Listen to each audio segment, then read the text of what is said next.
નમસ્કાર મિત્રો, હું અમિત આપનું સ્વાગત કરું છું એક્ઝામ ડ્રિફ્ટમાં. મિત્રો, આજે આપણે ગણિતમાં CC 2024 ફર્સ્ટ ડે થર્ડ શિફ્ટમાં જે એક્ઝામ લેવાઈ હતી, એનું આજે આપણે સોલ્યુશન જોવાના છીએ. તો ચાલો સ્ટાર્ટ કરીએ. ક્વેશ્ચન નંબર 1 જુઓ કે નીચેનામાંથી કઈ સંખ્યાને 25 વડે નિશેષ ભાગી શકાય છે? ઓકે, આ ક્વેશ્ચન સોલ્વ કરું એના પહેલા તમને ખબર હશે કે આ વિભાજિતાની ચાવી હોય છે. ખબર છે ને? વિભાજિતાઓની ચાવી, વિભાજિતાની ચાવી ખાલી. એટલે કે ભાગાકારના નિયમ છે. કે કોઈ પણ સંખ્યાને આ 25 જે છે ને 5ની ફેમિલી છે. તો હું 5ની ફેમિલી વિશે તમને કહી દઉં. બાકી જેમ આવશે ને જેમ કે અહીંયા લખ્યું 27 પછી 3, 33, 88 જે બી લખ્યો છે, એક-એક કરીને આપણે જોતા જઈશું. તો અત્યારે 25 મેન્શન કરીશ તો 5ની ફેમિલી વિશે હું તમને કહી દઉં કે કોઈ પણ સંખ્યાને તમારે 5 વડે ભાગ કરવો હોય ને, તો આપણે એ સંખ્યામાં છેલ્લો અંક કે એકમ સ્થાનને જોવાનું હોય. એકમ સ્થાન ચેક કરવાનું હોય છે કે એ 5થી ભાગ થાય છે કે નહીં. જો 5થી ભાગ થઈ જાય તો આખી સંખ્યા 5થી ભાગ થઈ જશે. ઓકે, 5 અને 0 જોવાનું આપણે. બરાબર. પછી 25ની વાત થાય છે. 25 માટે આપણે છેલ્લા 2 સ્થાન જોવાના. છેલ્લા 2 સ્થાન. ઠીક છે? કાં તો છેલ્લા 2 અંકને જોવાનું હોય આપણે. પછી 125 આવે છે. 125 માટે તમારે છેલ્લા 3 સ્થાન જોવાના. છેલ્લા 3 સ્થાન. ઠીક છે? લાસ્ટ 3 પ્લેસ કે 3 હા, બસ 3 ડિજિટ કહી શકો છો તમે. પછી 625 મેન્શન કર્યો છે, તો તમારે છેલ્લા 4 સ્થાન જોવાના. છેલ્લા 4 સ્થાન. ઠીક છે? ચાલો 1, 2, 3, 4 આ રીતે. તો 25 છે. તો 25 માટે જોવું તો આપણે છેલ્લા 2 સ્થાન જોવાનું છે. તો આ 45 છે, આ નથી. આ 45 ભાઈ 25ના ઘડીમાં આવતું જ નથી. 05 છે, ના આ બી નથી. 75 છે. 25 એકા 25, 25 દુ 50, 25 તરી 75. તો યસ, આ મારો જવાબ હશે. પૂરું થઈ ગયું. ઠીક છે? ચાલો. આ દાખલો વાંચો મિત્રો કે 9 સંખ્યાઓની સરેરાશ કે છે. જો દરેક સંખ્યામાં 1.5નો વધારો કરવામાં આવે તો નવી સરેરાશ કેટલી હશે? હવે મિત્રો તમને સરેરાશ વિશે ખબર છે કે સરેરાશમાં તમે વધારો કરશો તો સરેરાશ વધી જશે. ઘટાડો કરશો તો ઘટી જશે. ગુણાકાર કરશો તો ગુણાકાર થશે. ભાગાકાર કરશો તો ભાગાકાર થશે. સિમ્પલ. ઠીક છે? તો અહીં એવું લખ્યું છે 9 સંખ્યાનો સરેરાશ કે છે. તો 9 સંખ્યાનો સરેરાશ કે હોય, ઠીક છે? હવે દરેક સંખ્યામાં તમે 1.5નો વધારો કર્યો છે. તો તમારો જે જવાબ આવશે ને 1.5 જ આવશે. બસ પૂરું થઈ ગયું. તો k + 1.5 એ તમારો જવાબ હશે. તો ખબર ના પડે. કંઈ વાંધો નથી. ફોર્મ્યુલા ખબર છે ને? અહીં જૂની સરેરાશ પ્લસ માઇનસ એક્સ કે આમાં જે કંઈ નંબર તમે ઉમેરી રહ્યા છો, આમ કરવાથી તમને નવી સરેરાશ મળશે. બરાબર? આ ડાયરેક્ટ ફોર્મ્યુલા હોય છે આમાં. તો જૂની સરેરાશ કે છે કે છે. હવે કેમાં તમે કેટલું ઉમેરી રહ્યા છો? 1.5 એડ કરી રહ્યા છો તો 1.5 એડ કરી દો. આ રીતે તમારો જવાબ k + 1.5. ઠીક છે? નેક્સ્ટ જુઓ. એક વસ્તુની ચિહ્નિત કિંમત 1800 છે. તે 15% અને 20%ના સતત 2 ડિસ્કાઉન્ટ પર વેચાય છે. તો વસ્તુની વેચાણ કિંમત શું છે? જુઓ, આ ક્વેશ્ચનને ડાયરેક્ટ હું ડીએસથી સોલ્વ કરીશ. ડિજિટલ સમથી. મને ક્લિયર દેખાય છે કે 1800 એટલે 9 ગુણ્યા 2 છે. એટલે જે કંઈ નંબર હશે ને એ 9નો મલ્ટિપલ હશે આનું. કાં તો ડિજિટલ સમમાં 9 આવવું જોઈએ. જેવી જ મારો જવાબ હશે ને એમાં. તો 4 ને 2 6 આ નથી. 4 ને 2 6 ને 2 8 એકનો યસ, આ મારો જવાબ હશે. પૂરું થઈ ગયું. 6 3 9 7 1 8 આ નથી. 6 ને 2 8 ને 2 10 ને 1 11 આ નથી. તો મારો જવાબ 12 24 આવશે. આ ડાયરેક્ટ સોલ્વ થઈ ગયું. હવે મેથડ જુઓ. મેથડ કંઈક આ રીતની છે કે આ તમારી ચિહ્નિત કિંમત છે એટલે કે છાપેલ કિંમત છે આ. ઠીક છે? હવે છાપેલ કિંમત ઉપર આપણે ડિસ્કાઉન્ટ આપીને તો આપણે વેચાણ કિંમત મળે છે. બધાને ખબર છે. તો આ ₹1800 છે. ઠીક છે? 1800 ગુણ્યા આ 15% છે. 15%ની વેલ્યુ કેટલી હોય છે? તમે કીધું 3/20 હોય છે. ડાયરેક્ટ યાદ રાખવાનું છે. ચલો ના બી યાદ હોય તો 15/100 લખી દેવો. હવે 5થી ભાગ કરશો તો 3 વારમાં 5થી ભાગ કરશો તો 20 વારમાં 3/20 આવી ગયું. બરાબર? ઠીક છે? ચાલો. આનું ક્લિયર મિનિંગ એવું થાય છે કે આ 20 જે છે ને 20 આ તમારી છાપેલ કિંમત છે. હવે આ છાપેલ કિંમત ઉપર આ 3 દેખાડે છે ડિસ્કાઉન્ટ. ઠીક છે? હવે છાપેલ કિંમત ઉપર 3નું વળતર આપો છો, ડિસ્કાઉન્ટ આપો છો, તો તમારી વેચાણ કિંમત જે છે ને એ 17 થઈ જાય છે. તો આ જ વસ્તુનું આ રીતે દર્શાવી શકું છું કે 20 જે છે એ મારી છાપેલ કિંમત છે, 17 જે છે એ મારી એટલે હું વેચાણ કિંમત આનાથી શોધી શકું છું. બરાબર? 17થી. ચાલો. હવે આ એક ડિસ્કાઉન્ટ મેં આપ્યું. હવે આના ઉપર હજી એક ડિસ્કાઉન્ટ આપવામાં આવે છે. ઠીક છે? તો આને હું આ રીતે દર્શાવી દઉં છું. 20%નું ડિસ્કાઉન્ટ. તો 20%ની વેલ્યુ તમને ખબર છે શું થાય છે? 20% એટલે 1/5. એટલે 5 મારી છાપેલ કિંમત છે. ₹1 મારે ડિસ્કાઉન્ટ એટલે ₹4 જે છે એ મારી વેચાણ કિંમત હશે ₹4 કે 4 યુનિટ તમે કહી શકો છો. હું આને આ રીતે દર્શાવું છું કે 5/4 અથવા 4/5. 5 જે છે એ મારી છાપેલ કિંમત છે, 4 છે એ મારી વેચાણ કિંમત છે. ઇન શોર્ટ મારે વેચાણ કિંમત શોધવાની છે. ચાલો. તો આ 20થી આપણે ભાગ કરીએ તો અહીં 90 આવશે. 5થી ભાગ કરીએ તો 18 આવશે. ઠીક છે? હવે 18 ગુણ્યા 17 ગુણ્યા 4 એટલે 68 લખી દઉં છું 68. હવે ગુણાકાર કરો. તો ગુણાકાર કઈ રીતે કરશો? આ 18 છે અને 6 છે. તો 18 ગુણ્યા 6 કરો પહેલા. તો 18 છંગ 108 થાય છે. અહીંયા 108 લખી દો. અને આ જે છે ને દશકના સ્થાન ઉપર છે. તો દશકના સ્થાનમાં આપણે 1 0 લખવાનું હોય છે કેમ કે 10 વડે ગુણા થાય છે. ચલો હવે 18નું ગુણાકાર જે છે ને 8 વડે કરો. 18 × 144. તો અહીં 144 ને એડ કરી દો. 4, 8, 4, 12, 2, 12, 24 જેસી તમારો જવાબ આવી ગયો. પૂરું. લાસ્ટ. ઠીક છે? નેક્સ્ટ જુઓ. કે 2 હોડીઓ અનુક્રમે 36 કિલોમીટર પ્રતિ કલાક અને 90 કિલોમીટર પ્રતિ કલાકની ઝડપે એકબીજા તરફ આગળ વધી રહી છે. તેમને ટકરાવવાના 1 સેકન્ડ પહેલા 2 હોડીઓ વચ્ચેનું અંતર કેટલું હશે? ઓકે. આ ટાઈપના ક્વેશ્ચન હંમેશા જે છે ને, ક્યારે પણ તમને 2 વાર ઝડપ દેખાય ને અને 2 અપોઝિટ દિશામાં હોય કે સરખી સમાન દિશામાં હોય, તો હંમેશા સાપેક્ષ ઝડપનું એક એક્ઝામ્પલ હોય છે. કે સાપેક્ષ ઝડપ લઈને એક દાખલો હોય છે આ. ઠીક છે? સાપેક્ષ ઝડપમાં કેવું હોય છે કે જ્યારે 2 વસ્તુઓ એક જ દિશામાં ચાલતી હોય, બરાબર? સમાન દિશામાં હોય, તો એમની ઝડપ જે છે ને એ માઇનસ થાય છે. તો S1 માઇનસ S2 કરવાનું હોય છે. જ્યારે 2 વસ્તુઓ કે 2 કાર, 2 ટ્રક બરાબર વિરુદ્ધ દિશામાં હોય ત્યારે જે એમની ઝડપનો સરવાળો છે ને એટલે જે ઝડપ છે એ સરવાળો થાય છે એમનો. બરાબર? S1 અને S2 પૂરું થઈ ગયું. તો અહીં એવું લખ્યું છે કે 1 સેકન્ડ પહેલા 2 હોડીઓ વચ્ચેનું અંતર કેટલું હશે? ભાઈ અંતર માટે મને ખબર છે કે ડિસ્ટન્સ એટલે કે અંતર બરાબર સમય ગુણ્યા ઝડપ થાય છે. ઠીક છે ને? ચાલો. સમય જે છે ને અહીં 1 સેકન્ડ મેન્શન કર્યું છે અને ઝડપ જે છે ને એ કિલોમીટર પ્રતિ કલાક છે અને 90 કિલોમીટર પ્રતિ કલાક છે. ચાલો. હવે એકમ ચેન્જ કરતા બધાને આવડે છે. નહીં આવડતો અહીંયા કન્સેપ્ટ જુઓ કે ક્યારે પણ તમને આવું કહે કે મીટર પ્રતિ સેકન્ડથી તમારે કિલોમીટર પ્રતિ કલાકમાં જવું છે. એક વસ્તુ યાદ રાખવાનું છે કે આપણે 18/5 વડે કે 5/18 વડે ગુણવાનું છે. હવે આ ક્યારે ગુણવાનું હોય છે ને હું તમને કહું એક-એક કરીને. જુઓ. મેં શું કીધું કે આપણે જે છે ને 5/18 કે 18/5 વડે ગુણવાનું હોય છે. હવે ક્યારે? એ જુઓ. રિપીટ કર્યું છે મેં. 1 સેકન્ડ પેન ચેન્જ. યાદ રાખજો કે આ મીટર છે, આ કિલોમીટર છે. મારે મીટરથી કિલોમીટરમાં જવું છે ને, તો આ મીટર નાની સંખ્યા છે. એટલે નાની એકમ છે ને મીટર તો અને કિલોમીટર મોટી એકમ છે. તો મીટરને જે છે ને હું હંમેશા 18/5 વડે ગુણીશ. કેમ કે મારે કઈ વેલ્યુ જોઈએ? મોટી વેલ્યુ જોઈએ. ઠીક છે? તો 5 અને 18માં મોટી વેલ્યુ કઈ? તમે કહેશો 18 છે. ઠીક છે? તો નાની વેલ્યુ મને દેખાય તો 18/5 વડે ગુણી દઈશ અને તમને આવું કે કિલોમીટર પ્રતિ કલાક છે. મારે મીટર પ્રતિ સેકન્ડમાં જવાબ જોઈએ. તો આ મોટી વેલ્યુ છે અને આ નાની વેલ્યુ છે અને 5 અને છેદમાં 18 અને 5માં નાની વેલ્યુ કઈ? તમે કહેશો સર 5. તો આપણે જે છે ને હંમેશા 5 વડે 5/18 વડે ગુણી દેવાનું હોય છે. બસ પૂરું થઈ ગયું. ખબર પડી? કિલોમીટર પ્રતિ કલાક મેન્શન કર્યું છે. મારે મીટર પ્રતિ સેકન્ડમાં જવું છે, તો હું 5/18 વડે ગુણી દઈશ. અહીં મીટર પ્રતિ સેકન્ડ મેન્શન કર્યું છે. મારે કિલોમીટરમાં જવું છે, તો 18/5 વડે ગુણી દઈશ. મીટર પ્રતિ સેકન્ડને અને અહીં કિલોમીટર પ્રતિ કલાકને. હવે સેમ જુઓ. હવે આ જે છે ને એકબીજા તરફ આગળ વધી રહી છે. એકબીજા તરફ આગળ વધવાનું મીનિંગ શું કે બંને જે છે ને એકબીજાને વિરુદ્ધ દિશામાં છે. સામે છે. બરાબર? જ્યારે આવું થાય ત્યારે એમનો ઝડપનો શું થશે? સરવાળો થશે. તો અહીં તમારે 36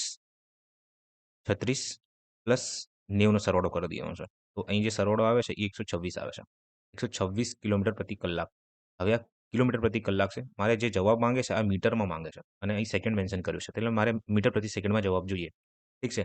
તો 126 છે. અમે હમણાં શીખવાડ્યું તમને કે કિલોમીટરથી મારે મીટરમાં જવું છે. 5/18 વડે ગુણી દઈશ. 5/18 વડે ગુણી દો. તમને મીટર પ્રતિ સેકન્ડ મળી જશે. તો 18 થી ભાગ કરો. 18 એકા 18, 18 સિત્તા, હે ને? 18 સિત્તા 126, 7 પંચા 35 તો અહીંયા 35 લખી દો. તો મારું જે જવાબ આવ્યું 35 એકા 35. તો 35 મીટર જે છે એ મારો જવાબ છે. ઠીક છે ને? ચાલો. રોહિત, રોહન, રાહુલ સાથે મળીને એક કામ પૂરું કરે છે. પૂર્ણ કરે છે. ઠીક છે. રોહિત અને રોહને સાથે મળીને કામનો 60% ભાગ પૂરો કર્યો અને રોહન અને રાહુલ સાથે મળીને કામનો 90% ભાગ પૂરો કર્યો. તો 3માંથી સૌથી વધુ કાર્યક્ષમ કોણ છે? ઓકે. કન્સેપ્ચ્યુઅલ ક્વેશ્ચન છે. આમાં ઇન્ડિવિજ્યુઅલી તમારે દરેકનું કાર્ય શોધવાનું છે. કઈ રીતે શોધશો? અહીં જુઓ. ધારી લો કે ટોટલ કાર્ય જે છે તમે 100% ધારીને સોલ્વ કરી શકો છો, પણ 100x ધારો તો વેલ એન્ડ ગુડ રહેશે. ઠીક છે? અહીં 100x છે. હું કાર્ય ધારું છું કે જે ટોટલ કાર્ય છે એ 100x છે. હવે આ 100xમાંથી 60% કાર્ય જે છે ને 60% કાર્ય તો 100xનું 60% કાઢશો તો 60x થશે. અને 100x મેં ધાર્યું મારું કાર્ય બરાબર. હવે આનું હું 60% કાઢું તો 60/100 થાય છે. 100 થી 100 કપાઈ ગયું તો 60x વધ્યું. તો 60x કાર્ય જે છે ને આ કોણ કરે છે? રોહિત અને રોહન. રોહિત હવે જુઓ આ રોહિત માટે હું ટી લખું છું, રોહન માટે એને લખું છું અને રાહુલ જે છે ને આને એલથી દર્શાવશું. આ બધાને ત, ન, લ લઈ લો બરાબર કેમ કે કન્ફ્યુઝ થઈ જશો આપણે પછી. તો અહીં લખ્યું છે કે રોહિત અને રોહન એટલે ત અને ન, ઈ અને એન દ્વારા કાર્ય કરવામાં આવ્યું છે. તો કાર્ય કેટલું બાકી રહી ગયું હશે? કાર્ય કેટલું બાકી રહી ગયું હશે? તમે કહેશો સર કાર્ય જે છે ને માત્ર 40% બાકી રહી ગયું છે. એટલે 40x જે છે ને આ કાર્ય બાકી છે. હવે આ 40x કાર્ય કોણ કરશે? તમને ખબર છે? એલ કરશે. એલ એટલે રાહુલ કરશે. ઠીક છે? ચાલો. એક કાર્ય પૂરું થઈ ગયું કે રાહુલભાઈએ જે કાર્ય કરી રહ્યા છે, રાહુલભાઈ એ 40x કાર્ય કરી રહ્યા છે. આ તો 40% તમે કહી શકો છો, કોઈ ઇશ્યુ નથી. હવે નેક્સ્ટ જુઓ. આ 100x કાર્ય છે. હવે 100x કાર્યમાંથી 90% કાર્ય 90% કાર્ય એટલે કે કાર્ય દર્શાવીએ આપણે. 90% કાર્ય જે છે એ રોહન અને રાહુલ એટલે કે એન અને એલ જોડે મળીને કાર્ય કરે છે, પૂર્ણ કરે છે. ઠીક છે. તો 100x નું 90% કાઢી દઈશ એટલે 90x કાર્ય જે છે એન અને એલ કરે છે. તો બાકી કેટલું રહ્યું કાર્ય? તમે કહેશો સર આ 10x કાર્ય બાકી રહ્યું.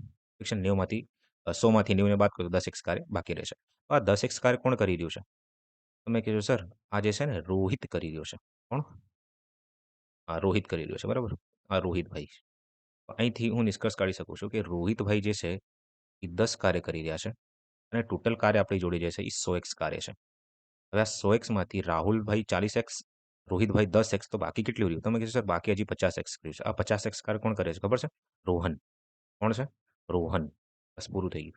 તો આ ત્રણેયમાંથી સૌથી વધુ કાર્યક્ષમ કોણ છે ભાઈ? જેને સૌથી વધારે કાર્ય કર્યું હશે. ક્લિયર દેખાય છે કે ભાઈ રોહનભાઈ ઇઝ ધ બેસ્ટ. ઠીક છે. 50x કાર્ય કર્યું.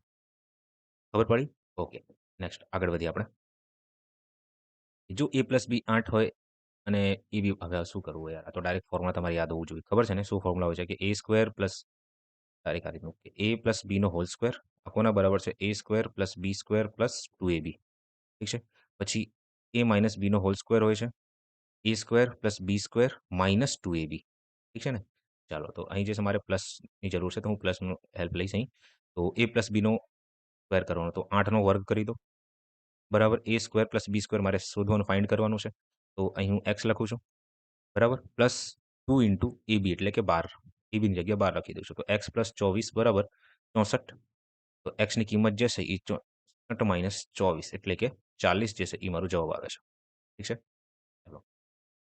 સ્થળ જે અને કે વચ્ચેનું અંતર 630 કિલોમીટર છે અને એક એક્સપ્રેસ ટ્રેન આ તો રિપીટ થાય છે આ ક્વેશ્ચન. ઓકે કરી લઈએ શું થઈ ગયું.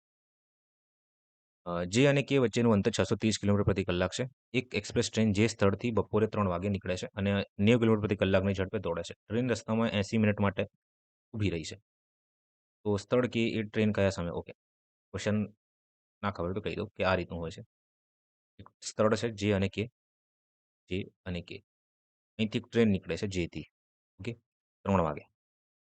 અને ટ્રેનની જે ઝડપ જે છે એ 90 કિલોમીટર પ્રતિ કલાકની છે. ઓકે. અને અહીં જે અંતર આપ્યું છે એ 30 કિલોમીટર 630 કિલોમીટર છે. હું એક કામ કરું છું. ટોટલ સમય કેટલું લાગશે, ટોટલ ટાઈમ કેટલું લાગશે એ હું શોધી લઈશ. કઈ રીતે? કેમ કે અહીં મારી જોડે અંતર છે અને ઝડપ મેન્શન કરી છે. ફોર્મ્યુલા બધાને ખબર છે કે સમય બરાબર અંતર છેદમાં ઝડપ થાય છે. તો અંતર જે 630 છે ઠીક છે અને અહીં જે છે 90 કિલોમીટર છે. તો જે આપણો જવાબ આવે છે એ 7 કલાક. ઠીક છે ને? 7 કલાક જે છે એ આપણો જવાબ આવે છે. હવે આ 7 કલાકમાં જે છે ને 80 મિનિટ માટે ગાડી ઊભી રહે છે. તો 7 કલાક પ્લસ 80 મિનિટ પ્લસ 80 મિનિટ. હવે આ 80 મિનિટને હું કંઈક આ રીતે લખું તો 60 પ્લસ 20 તમને તકલીફ નહીં. 60 મિનિટ પ્લસ 20 મિનિટ. હવે 60 મિનિટ 60 મિનિટને શું કહેવાય તમને ખબર છે ને? 1 મિનિટ એટલે 1 કલાક. 60 મિનિટને શું કહેવામાં આવશે? 1 કલાક. તો હવે ટોટલ જે ટાઈમ લાગ્યું હું આને આ રીતે દર્શાવું છું કે 8 કલાક 8 અવર્સ 20 મિનિટ્સ. ઠીક છે ને? ચાલો. તો બસ શોધી લો હવે ટ્રેન જે છે ને 3 વાગે નીકળે છે. તો 3 થી 4, 4 થી 5, 5 થી 6, 6 થી 7, 7 થી 8, 8 થી 9, 9 થી 10, 10 થી 11. ઠીક છે. તો લગભગ 8 કલાક થાય છે જોઈએ. 1 કલાક, 2 કલાક, 3 કલાક, 4 કલાક, 5 કલાક, 6 કલાક, 7 કલાક, 8 કલાક. ઓકે. તો 11 વાગે જે છે એ 8 કલાક પૂર્ણ થઈ જાય છે પણ હજી 20 મિનિટ ટ્રાવેલિંગ બાકી છે. તો 11 વાગીને 20 મિનિટે જે છે ને આ ટ્રેન પોતાના ગંતવ્ય સ્થાને પહોંચી જશે. એ જેવી એનું સ્થાન છે ત્યાં પહોંચી જશે. તો આપણો જે જવાબ આવે છે એ 11 વાગીને 20 મિનિટ આવે છે. ઠીક છે. ચાલો. આટલા છોકરાઓના જૂથની સરેરાશ ઉંમર 29 વર્ષ છે. 28 વર્ષ અને 20 વર્ષની વય ધરાવતા 2 છોકરાઓ જૂથ છોડી દીધું. 36 વર્ષનો એક છોકરો જૂથમાં જોડાયો અને જૂથની નવી સરેરાશ ઉંમર કેટલી હશે? ઠીક છે. ઓકે. તમને ખબર છે ને કે સરેરાશ બરાબર કુલ સરવાળો કુલ સરવાળો છેદમાં કુલ સંખ્યા હોય છે. અને મેં તમને કીધું હતું કે હવેથી હું જે છે ને કુલ સંખ્યાને n કહીશ, આને હું s નહીં એવરેજ કહીશ અને આને s કહીશ. બરાબર? એટલે કે સમ અને સમ કહેવામાં આવે છે. આ નંબર છે અને આ એવરેજ છે. ઠીક છે ને? ચાલો. અહીં હું n લખું છું એટલે કે સંખ્યા. અહીં એવરેજ અને અહીં s એટલે કે સરવાળો. ઠીક છે? અને યાદ રાખજો કુલ સંખ્યાનો સરવાળો હું એવરેજ જોડે છે કે સરેરાશ જોડે કરું તો મને જે મળે છે ને એ કુલ સરવાળો હોય છે, ટોટલ સમ હોય છે. ઠીક છે? ચાલો. અહીં n એટલે કે 18 છોકરાઓ છે. 18 છોકરાઓની જે સરેરાશ જે છે એ 29 વર્ષ છે. તો હું એક કામ કરું છું કે 18 ગુણ્યા 29 કરી દઉં છું. તો એટલું કંઈ લાંબી કેલ્ક્યુલેશન તમે આરામથી સોલ્વ કરી શકો છો. ઠીક છે? હવે આમાંથી 18 માંથી 18 માંથી 2 જણા છોડી જતા રહેશે. ઠીક છે? તો આ 2 જણાનો ડાયરેક્ટ હું સરેરાશ કે ટોટલ સરવાળો શોધી લઉં છું. હે ને? 2 જણાનો ટોટલ સરવાળો શોધી લો. સરેરાશ શોધવાની ક્યાં જરૂર છે? ઠીક છે? તો 28 વર્ષ અને 20 વર્ષ ટોટલ સરવાળો 48 થાય છે. તો આમાંથી 48 જણા છોડી જતા રહેશે. ઠીક છે? પછી એક નવો છોકરો આવે છે. જેની ઉંમર જે છે એ 36 વર્ષ છે, એ જોડાય છે. આમ ટોટલ સંખ્યા જે છે આપણી જોડે 18 માંથી 2 એટલે 16, 16 પ્લસ 1 17. ટોટલ જે છોકરાઓની સંખ્યા છે એ 17 છે. ઓકે. તો આ 17 જણાનું મારે શું શોધવાનું છે? એક્સ એટલે કે સરેરાશ મારે શોધવાની છે. બરાબર આની? ચાલો. તો 18 ગુણ્યા 29 તમે કરશો તો 18 દુ 360, 18 ગુણ્યા 9 162, 360, 360 માં 162 એટલે 522, 522 થાય છે. આ કઈ રીતે કર્યું? હા, મેં એકચ્યુઅલી એપ્રોચ શીખવાડી છે, કઈ રીતે ગુણાકાર કરવાનો છે. ચાલો અહીંયા જુઓ. 18 ગુણ્યા 29 છે. ઠીક છે? કાં તો આ રીતે લખી દો કે 29 ગુણ્યા 18 છે. ઠીક છે? હવે આ 18 જે છે ને 18 નો ઘડિયો તમને આવડવું જોઈએ. 18 નો ડાયરેક્ટ ગુણાકાર 2 જોડે કરો. ઠીક છે? કેમ કે આને 2 જે છે ને દશકના સ્થાન ઉપર છે. ઠીક છે? તો તમારે જે છેલ્લે છે ને એક 0 લગાડવાનું હોય છે. તો 18 ગુણ્યા 2 કરો. 18 દુ 36 તો અહીં 360 લખી દો. પહેલા 36 લખશો અને પછી 0 લગાડી દેશો કેમ કે એ દશકના સ્થાન જોડે તમે ગુણાકાર કરી રહ્યા છો. પછી 18 નો ગુણાકાર 9 જોડે કરો. 18 ગુણ્યા 9 162 તો અહીં 162 એડ કરી દો ડાયરેક્ટ. તો 2 6 6 12 3 1 4 1 5 522 મારો જવાબ આવ્યો. ઠીક છે? ચાલો. અહીં 522 લખ્યું મેં. 522 માંથી આ 48 પછી એકવાર હું 48 ને માઇનસ કરીશ પછી 36 ઉમેરીશ એના કરતાં હું પ્લસ -48 અને +36 નો જોઈ લઉં છું શું જવાબ આવે છે તો. -48 + 36 એટલે -48 માંથી +36 કરીશ તો મારો જવાબ 12 આવે છે. તો ટોટલ 510 જે છે એ ટોટલ સરવાળો છે. હવે તમારી જોડે ટોટલ સંખ્યા છે. તમારી જોડે ટોટલ સરવાળો છે તો તમે સરેરાશ આરામથી શોધી શકો છો. ત્યારે તમારે ભાગ કરવાનું હોય છે. ઠીક છે ને? 510 છેદમાં 17 કરી દો ફોર્મ્યુલા પ્રમાણે. તો તમને સરેરાશ મળી જશે, એવરેજ મળી જશે. 17 તરી 51 તો 30 વર્ષ જે છે આ 17 17 છોકરાઓનું સરેરાશ હશે. ઠીક છે? 30 વર્ષ. ચાલો નેક્સ્ટ જુઓ કે રોહિતની 5 દિવસની સરેરાશ બચત ₹260 છે. જો તેની પ્રથમ 4 દિવસની બચત અનુક્રમે ₹300, 235, 240, 345, 358 છે. તો પછી 5મા દિવસે તેની બચત કેટલી હશે?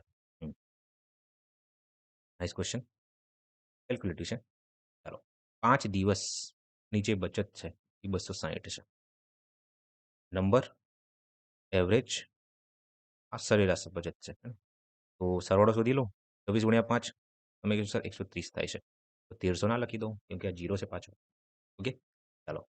હવે આમાંથી શું થઈ ગયું છે કે 4 દિવસ 4 દિવસની બચત અનુક્રમે 235, 240, 345 છે. એક કામ કરો ડાયરેક્ટ સરવાળો જ લખો અહીંયા. તો હું ડાયરેક્ટ સરવાળો લખું છું.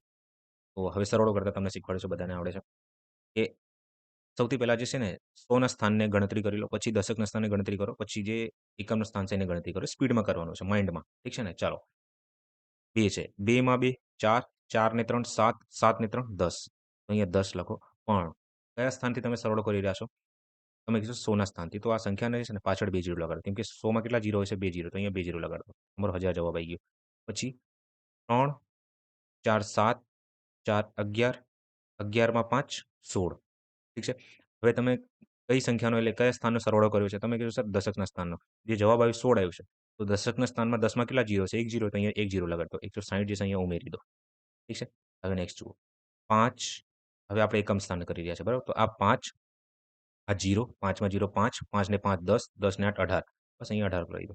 તમારો જે જવાબ આવે છે એ 8 7 1 1 11 78 11 78. હવે આ કઈ રીતે કર્યું? તો મેં ફર્સ્ટ લેક્ચર લીધું છે મારા યુટ્યુબ ચેનલનું. તો ફર્સ્ટ વિડીયો છે. તો ખાસ દેખજો. મેં જે સ્માર્ટ એપ્રોચ હોઈ શકે છે, એ કેલ્ક્યુલેશન ટ્રિક્સ તમે કહો છો. વર્ડ તો ના યુઝ કરવું જોઈએ પણ એ મેં શીખવાડ્યું છે. બરાબર? ચાલો. પછી 1 1 એટલે ટોટલ થઈને 5 તો આ મારે શોધવાનું છે. ઠીક છે ને? આ મારે શોધવાનું છે. બસ પૂરું થઈ ગયું. 1300માંથી 1178 ને બાદ કરી દો. તમારો જે જવાબ આવે છે 1300 માઇનસ 178 122. ઠીક છે? 122 જે છે એ આપણો જવાબ છે. Second is our answer. એ અને બીની માસિક આવક 8:7ના ગુણોત્તરમાં છે અને તેમનો ખર્ચ 19:16ના ગુણોત્તરમાં છે. જો દરેક વ્યક્તિ દર મહિને 5000 બચાવે છે તો એની માસિક આવક કેટલી હશે? જો મિત્રો આને તો હું ઘણી રીતે સોલ્વ કરી શકો છો. પણ જે બેસ્ટ એપ્રોચ આપણે યુઝ કરીએ છીએ, જેનાથી એક્યુરેસી આવશે, બરાબર? તો એ રીતે આપણે સોલ્વ કરીએ. બાકી તો હું તમને એમ ડાયરેક્ટ શીખવાડી શકું છું કે આ બેનો તફાવત સરખો કરી દો, બંને એક જેમ એક લઈને સોલ્વ કરો, મીનિંગ નથી. જે બેસ્ટ એપ્રોચ છે ને એ જ આપણે શીખીએ, બરાબર? તો આ ટાઈપના ક્વેશ્ચન્સને હું ફાઇટિંગ કન્સેપ્ટથી કે ફાઇટિંગ કન્સેપ્ટ કે ક્રોસ મેથડ તમે કહી શકો છો. Cross method concept. આનાથી હું સોલ્વ કરીશ. આ તમારે એકદમ ડિટેલ શીખવું છે. બેઝિક તમારે શીખવું છે કઈ રીતે આવ્યું છે. તો મેં ગુણોત્તરના 6 લેક્ચર લીધા છે. એ 6 લેક્ચરમાં પૂરેપૂરું બધું જે કાંઈ હોય છે ને બધું સમજાવી દીધું છે. જેટલા પણ ટાઈપ હોય છે, બેઝિક ટુ એડવાન્સ લઈને, બરાબર? તો ખાસ દેખજો. હવે અહીં આપણે સોલ્વ કરીએ. જે તમારે શોધવાનું જેમ કે અહીં આવક તમારે શોધવાની છે ને, તો આવક અહીંયા ઉપર મેન્શન કરો. આવક પછી ખર્ચ અને અહીં બચત. એકચ્યુઅલી આ ઇન્કમ આધારિત ક્વેશ્ચન હોય છે. ઠીક છે? તમને ફોર્મ્યુલા ખબર હશે ને? ફોર્મ્યુલા કંઈક આ રીતનું હોય છે કે આવક જે છે આ બરાબર હોય છે ખર્ચ પ્લસ બચતના. ખર્ચ પ્લસ બચતના બરાબરમાં હોય છે. ઠીક છે? તો બસ આને જ લઈને આપણે દાખલો સોલ્વ કરવાનો છે કે આવક જે છે એ આપણે 8 યુનિટની છે. એ અને બીની આવક જે છે 8 અને 7માં છે. ગુણોત્તરનો ગુણોત્તર અને તેમનો ખર્ચ જે છે ને એ 19 અને 16માં છે. તો 19 અને 16 લખી દો. ઠીક છે? ચાલો. તો દરેક વ્યક્તિ દર મહિને ₹5000 બચાવે. એટલે 2 જણા છે ને 5-5 હજાર બચાવે છે. આ ભાઈ બી 5000 બચાવે છે અને આ ભાઈ પણ 5000 બચાવે છે. ઠીક છે? ચાલો. તો આપણે સૌથી પહેલા આવક અને ખર્ચનું જે છે ને એક ડિફરન્સ શોધી લેવાનું છે. ઠીક છે? પછી ખર્ચ અને બચતનું ડિફરન્સ શોધીને બંનેને કમ્પેર કરી દેવાનું, સરખામણી કરી દેવાની હોય છે આપણે. તો સૌથી પહેલા આ રીતે કરો. 19 × 7 19 એક્કા 133. ઠીક છે? 16 એઠ્ઠા 128. તો 133 - 128 કરી દો. ઠીક છે? તો અહીં તમારો જે જવાબ આવે છે એ 5 યુનિટ આન્સર આવે છે. શું આવે છે? 5 યુનિટ આન્સર આવે છે. હવે 5 × 19 કરો. 19 પંચા 95. તો 95,000 જે છે એ તમારો જવાબ છે. માઇનસ કરો. 16 પંચા કાં તો 5,000 × 16 કરો તો 80,000. ઠીક છે? તો 80,000 ને બાદ કરો. તો તમારો જે જવાબ આવે છે એ શું આવે છે? 15,000 આવે છે. શું આવે છે? 15,000 આવે છે. તો આ જે 5 યુનિટની વેલ્યુ જે છે ને 5 યુનિટની વેલ્યુ કોના બરાબર છે? 15,000 બરાબર છે. હવે આવું કેમ કર્યું? મેં બધું સમજાવ્યું છે ગુણોત્તરમાં. ત્યારે વિડીયો બહુ જ લાંબી બની જશે તો મીનિંગ નથી. ઠીક છે? તો 1 યુનિટની વેલ્યુ જે છે એ 5,000 આવે છે. સોરી 3,000 આવે છે. કઈ રીતે? અરે ભાગ કર્યું છે મેં. ત્રિરાશિનો યુઝ કર્યું છે. કે 5 યુનિટની વેલ્યુ 15,000 હોય તો 1 યુનિટની વેલ્યુ કેટલી? આપણે 1 સુધી લેવાનું હોય છે. તો 15,000 ભાગ્યા 5 યુનિટ કરી દો. તો આમ કરશો તમારો જવાબ 3,000 આવશે. ઠીક છે? તો 1 યુનિટની વેલ્યુ 3,000 હોય. તો મારાથી શું પૂછ્યું છે કે એની માસિક આવક કેટલી છે? અહીં એની માસિક આવક કેટલી મેન્શન કરી છે? તમે કહેશો 8 મેન્શન કરી છે. તો 8 યુનિટ બરાબર કેટલું? તો 8 યુનિટ ગુણ્યા 3,000 કરી દો. તો 8 તરી 24,000 એ આપણો જવાબ આવશે. ઠીક છે? ચાલો નેક્સ્ટ જુઓ. જો a સ્ક્વેર પ્લસ 1/a² બરાબર 51 હોય તો a³ - 1/a³ નું મૂલ્ય કેટલું હશે? ઓકે. મિત્રો આ દાખલો વાંચો કે જો a સ્ક્વેર પ્લસ 1/a² બરાબર 51 હોય તો a³ - 1/a³ નું મૂલ્ય કેટલું હશે? મિત્રો આ જે કન્સેપ્ટ જે છે એ એલ્જેબ્રાનું કન્સેપ્ટ છે. અને હું આશા રાખું છું કે તમને થોડી ઘણી નોલેજ હશે આના વિશે. જો ના હોય તો ટેન્શન ના લો. તોય હું અલગથી એક ચાર્ટ બનાવી દઈશ કે આ રીતે સોલ્વ કરવામાં આવે છે. ઠીક છે? તો સૌથી પહેલા હું દાખલો સોલ્વ કરીશ. પછી અલગથી જે કંઈ ફોર્મ્યુલા હોય છે એ હું તમને લખી દઉં છું. બરાબર? તો અહીં લખ્યું છે કે a² પ્લસ 1/a² છે. ઓકે? એકચ્યુઅલી એમ પણ કહી શકો છો કે તમારે આમાં છે ને ઘાત ઓછી કરવાની છે. જ્યારે તમે ઘાત ઓછી કરતા જશો એટલે તમારે a³ - 1/a³ સુધી પહોંચવાનું છે. તો કઈ રીતે પહોંચી શકશો? કે પહેલા તમે આને સોલ્વ કરશો ને તમારે 2 જવાબ મળશે. એક હશે a પ્લસ 1/a અને સેકન્ડ હશે કે a માઇનસ 1/a. ઠીક છે? તો આને સોલ્વ કરશો જે તમારો જવાબ જે છે ને એ આવે છે. ઠીક છે? તો આનો જે જવાબ હશે એ a-2 હશે અને આનો જે જવાબ હશે રૂટ a+2 હશે. ઠીક છે? પછી a-1/a સોલ્વ કરશો ને આનું તમારે ઘન કરી દેવાનું. તો આનું તમે ઘન કરશો તો a³ - 1/a³ મળશે. ઠીક છે? તો અહીં જે તમારો જવાબ આવશે આને ધારી લો કે a² - 2 ને સોલ્વ કરો તમારો જવાબ b આવ્યો. જે બી જવાબ છે એ b આવ્યો છે. બરાબર? તો અહીં જ તમે સોલ્વ કરવા જશો તો b³ માઇનસ ના નહીં કરવાનું b પ્લસ કરવાનું. અહીં 3b કરી દેવાનું હોય છે. તો હવે આ ફોર્મ્યુલાનો યુઝ કરીને તમે જવાબ લાવી શકો છો. ચાલો જોઈએ. તો અહીં a ની કિંમત જે છે 51 મેન્શન કરી છે. ઠીક છે? હવે મારે તો ભાઈ માઇનસમાં જવાબ જોઈએ. કે પ્લસમાં તો છે નહીં. પ્લસની તો ભાઈ આની જરૂર નથી મારે. માઇનસ માટે હું a² - 2 લખી દઈશ. એટલે કે રૂટની અંદર હું 51 લખીશ. 51 - 2 કરીશ. તો 51 - 2 એટલે કે √49. √49 ની વેલ્યુ તમને ખબર છે. શું હોય છે? 7. ઓકે? તો b ની કિંમત જે છે અહીં મેં શું ફાઇન્ડ કરી છે? 7. ઠીક છે? હવે 7 નું તમારે શું ઘન કરી દેવાનું. ઠીક છે ને? b ની જગ્યાએ 7 લખી દો. પછી 3 × 7 કરી દો. ઠીક છે? તો કરો અહીંયા જરાક. તો 7 નું ઘન 343, 343. હવે 343માં 7 તરી 21 એડ કરી દો તો 3 અને 1 4, 4 ને 2 6, 364 જેસી તમારો જવાબ આવી જશે 364 યસ. તો આને આ રીતે સોલ્વ કરવામાં આવે છે. હવે જે બી કન્સેપ્ટ છે હું એક જગ્યાએ લખી દઉં છું. ઠીક છે? એક સેકન્ડ આપજો મને. હવે અહીં જુઓ કે નાની ઘાતથી મોટી ઘાત તમારાથી પૂછે એટલે કે x પ્લસ 1 અપોન x આપ્યું હોય અને તમારાથી પૂછશે કે x square plus 1 upon x સ્ક્વેરની વેલ્યુ શું હશે? કાં તો આમ પણ પૂછી શકે છે કે x cube plus 1 upon x ક્યુબની કિંમત કે વેલ્યુ શું હશે? તો શું કરવાનું હોય કે ધારી લો કે અહીં તમને કિંમત આપશે કે આ 51 છે જેમ કે અહીંયા 51 મેન્શન કર્યું તો એ રીતે ગમે તે નંબર આપશે. તો તમારે જે છે ને આ 51નું વર્ગ કરીને એમાંથી -2 કરી દેવાનું. ક્યારે કે જ્યારે તમે પૂછે કે x square plus 1 upon x સ્ક્વેરની વેલ્યુ શું હશે? x ક્યુબની વાત થાય તો a ક્યુબ માઇનસ 3a થાય છે. ઠીક છે? ડાયરેક્ટ ફોર્મ્યુલા એપ્લાય કરવાનું છે આમાં તમારે બરાબર? તો આ એકવાર ફોર્મ્યુલા તમે નજર જોઈ લેજો એકવાર. ઠીક છે? હવે નેક્સ્ટ આગળ વધીએ આપણે. અને હા, અહીં મોટી ઘાતથી નાની ઘાત જવું હોય તો આપણે એક્સની ઘાત 4 પ્લસ 1 અપોન એક્સની ઘાત 4 છે. આ કોના બરાબર છે? એ છે. તો આના 2 જવાબ આવે છે. X square plus 1 upon x square અને x square minus 1 upon x square. આવું કેમ આવે છે? આઈ થિંક તમારા સર ટીચરે શીખવાડ્યું છે. જો ના શીખવાડ્યું હોય, હું શીખવાડીશ. પણ અહીં નહીં શીખવાડું કેમ કે વિડીયો જે છે બહુ લાંબી બની જાય છે. ઓકે? તો જસ્ટ યાદ કરી લો કે આ રીતનું કંઈક કન્સેપ્ટ હોય છે આમાં. ઓકે? નેક્સ્ટ જુઓ. મિત્રો આ દાખલો વાંચો કે 1 કેજી પપૈયાના ભાવમાં 75% વધારો થાય છે અને વધેલી રકમ ₹60 છે તો પપૈયાનો નવો ભાવ પ્રતિ કિલો કેટલો છે? ઓકે. 75% વધારો થાય છે. તો આ 75%ની વેલ્યુ કેટલી છે? અપૂર્ણાંકમાં વેલ્યુ 3/4 થાય છે. તો આનાથી હું નિષ્કર્ષ કાઢી શકું છું કે જે મારી જૂની કિંમત છે, બરાબર? એ 4 યુનિટ છે કે 4x છે. ઠીક છે? એમાં 3નો વધારો થઈ રહ્યો છે. જેથી નવી કિંમત જે છે એ 7 બની જાય છે. નવી કિંમત જે છે એ 7x થઈ જાય છે. ઠીક છે? અપૂર્ણાંકને આપણે આ રીતે ધારીએ છીએ. કેમ આવું કરીએ છીએ? મેં ટકાવારીમાં શીખવાડ્યું છે તમને. ઠીક છે? તો 4x છે અને 7x છે. ઓકે? આ બે વચ્ચેનો જે તફાવત જે છે ને એ 3xનું છે. હવે આ 3xની જે વેલ્યુ છે, આ કોના બરાબર છે? 60 બરાબર છે. કહેવાનું મિનિંગ એવું છે આમ આ દાખલાનું. તો xની કિંમત જે છે ને એ 60/3 કરી દેવાનું હોય છે. તો xની કિંમત જે છે એ 20 આવી ગઈ છે. ઠીક છે? ચાલો તો xની વેલ્યુ 20 છે. તો મારાથી શું પૂછ્યું છે કે જે નવી કિંમત શોધવાની છે. એટલે નવો ભાવ કેટલો છે? નવો ભાવ 7x છે. તો 7 ગુણ્યા 20 કરી દો. 20 ગુણ્યા 7 કરશો તમારો જવાબ 140. ઠીક છે? ચાલો આ ખબર ના પડી. આવા ટાઈપના ક્વેશ્ચન્સને યુઝ્યુઅલી ચાલો આપણે ધાર લઈએ. ₹100 પહેલા કઈ કિંમત હતી. 100x જે છે આ કિંમત હતી આની. ઠીક છે ને? હવે આ 100xમાં 75%નો વધારો થાય છે.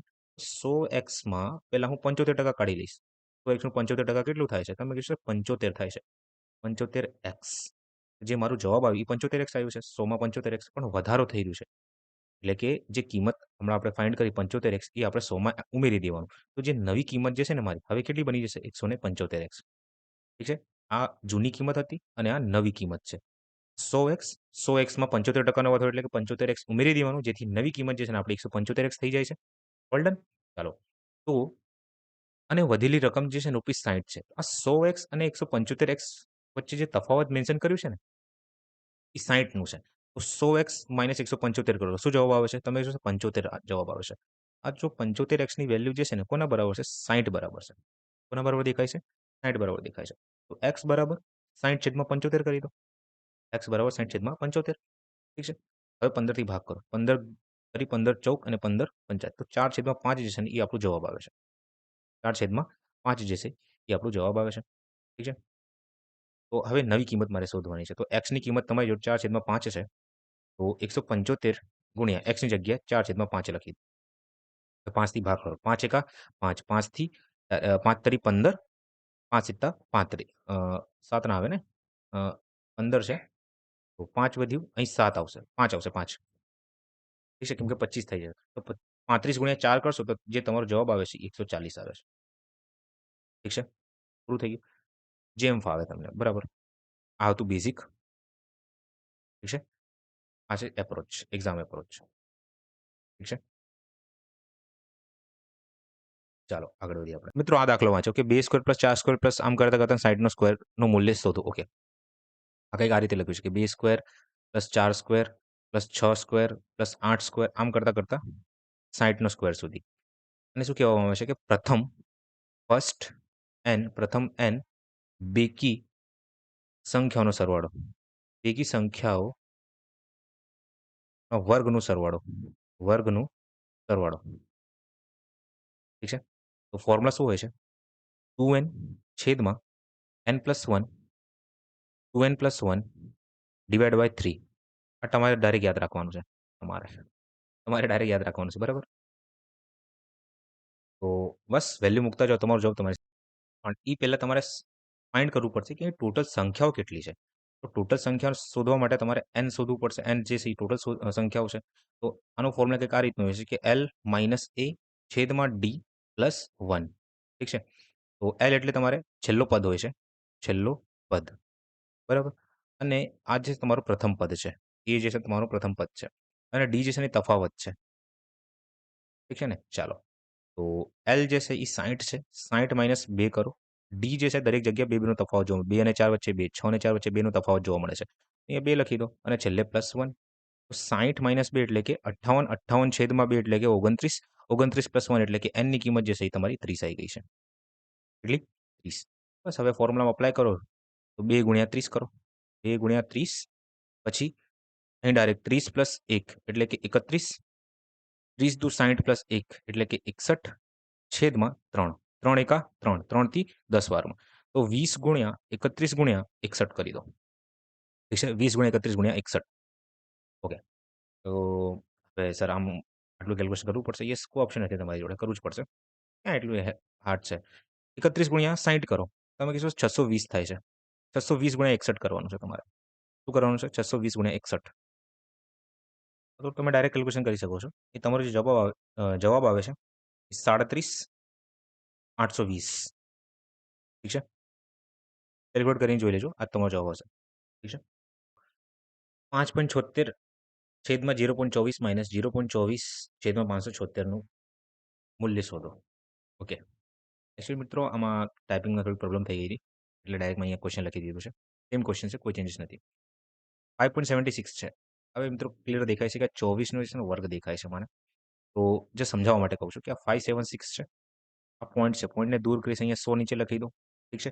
આ 24 આ પોઈન્ટ 24 છે, બરાબર? તો પોઈન્ટ 24ની જગ્યાએ હું ડાયરેક્ટ 24/100 લખું આ રીતે. ઠીક છે? અને તમને ખબર છે કે છેદનો છેદ એ અંશ થઈ જાય છે. તો અહીંયા ગુણ્યા 100 કરી દઉં છું. માઇનસ સેમ 24/100 ગુણાકાર 576 ગુણ્યા 100. ઠીક છે? કેમ કે આ પોઈન્ટ છે અને દૂર કરીશ એટલે 100 આવશે. હવે 100 થી 100 કપાઈ જશે. 100 થી 100 કપાઈ ગયું. તો ક્લિયર દેખાય છે કે 576/24 માઇનસ 24/576. હવે મિત્રો તમને ખબર છે કે આ શું છે? 24નો ડાયરેક્ટ વર્ગ દેખાય છે. 24 એકા 24, 24 થી 24 વારમાં. એટલે 24 વડે ગુણાકાર કરીશ તો 576 આવે છે. તો 24 માઇનસ હજી ભાગ કરીશ 24 એકા 24, 24 થી 24 વારમાં માઇનસ 1/24. તો જે મારો જવાબ આવે છે 24 ગુણ્યા 24 કરો. 576, 576 માઇનસ 1/24. તો 575/24 મારો જવાબ હશે. આઈ થિંક આમાં દેખાતું હશે ને રેડ કલર? આ દાખલો વાંચો મિત્રો કે 28 કેજી, 42 કેજી, 84 કેજી ક્ષમતાના 3 બોક્સ અનુક્રમે A1, B1, C1 એમ 3 જાતના ઘઉંથી સંપૂર્ણપણે ભરેલા છે. ત્રણેય બોક્સ ખાલી કરવામાં આવ્યા અને ત્રણેય જાતના ઘઉંને સારી રીતે ભેળવીને આ મિશ્રણને ફરીથી બોક્સમાં નાખવામાં આવ્યું. ત્રીજા બોક્સમાં A1 જાતના કેટલા કેજી ઘઉં હશે? ઓકે, શાંતિથી સમજીએ, થોડું કોમ્પ્લેક્સ છે. મિત્રો, અહીં A1, B1 અને C1 બોક્સ છે. A1 બોક્સની અંદર A1 જાતના ઘઉં છે. B1 ની અંદર B1 જાતના છે અને C1 બોક્સની અંદર C1 જાતના ઘઉં ભર્યા છે. હવે એવું કીધું છે કે મારે કે આ ત્રણેય બોક્સને ખાલી કરવામાં આવે છે અને એક અલગથી એક બીજા બોક્સમાં નાખવામાં આવે છે. હવે આની અંદર જે છે ને 28 કેજી, 42 કેજી અને 84 કેજી આ 3 જાતના જે ઘઉં છે એ નાખવામાં આવે છે અને એટલે મિક્સ કરવામાં આવે છે આને. મિક્સ કરવામાં આવે છે. ઠીક છે? તો અહીં 28 છે, અહીં 42 છે અને અહીં 84 છે. ઓકે. હવે હું આને મિક્સ કર્યું, બરાબર? તો ટોટલ સરવાળો કેટલો આવે છે અહીંયા? 28, 42, 84 તો 154 કેજી.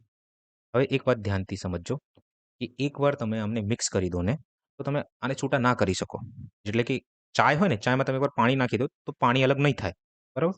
સેમ કન્સેપ્ટ અહીંયા એવું છે કે એકવાર તમે A1, B1, C1 જાતના ઘઉંને નાખી દીધું, મિક્સ કરી દીધું, તો હવે તમે સેપરેટ ના કરી શકો કોઈને પણ. બરાબર? તો એ જ કન્સેપ્ટ આમાં યુઝ થશે. હવે એવું કીધું છે કે ફરીથી આમ મિક્સ કર્યા પછી આ 3 બોક્સની જે વજન છે, એ વજન પ્રમાણે આમાં નાખવામાં આવે છે.